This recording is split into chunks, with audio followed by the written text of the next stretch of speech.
Monsieur le Commissaire, les perturbateurs endocriniens sont une menace structurelle, grave et généralisée pour la santé des peuples, puisque nos concitoyens sont en contact avec ces substances au quotidien. C'est pourquoi un tel sujet mérite que les institutions européennes, qui se sont dotées de pouvoirs de réglementation et de régulation, prennent de réelles responsabilités. Et en cela, la Commission a failli à sa tâche. D'une part, la période raisonnable entre la publication du règlement et celle des actes délégués n'est pas respectée.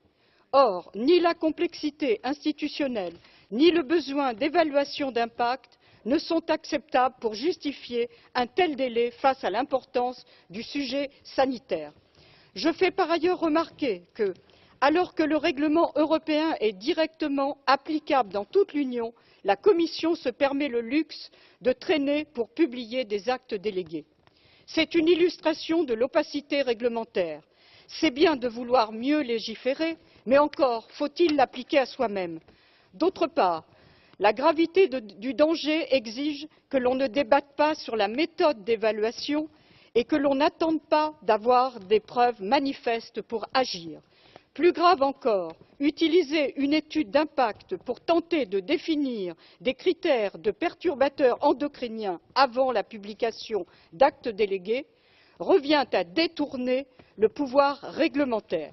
La Commission fuit donc ses responsabilités et le dévoilement de ses vraies intentions. Cela participe aussi à la dégradation du sens de la prise de décision, du manque de transparence à la source même de la réglementation et de la dispersion du pouvoir.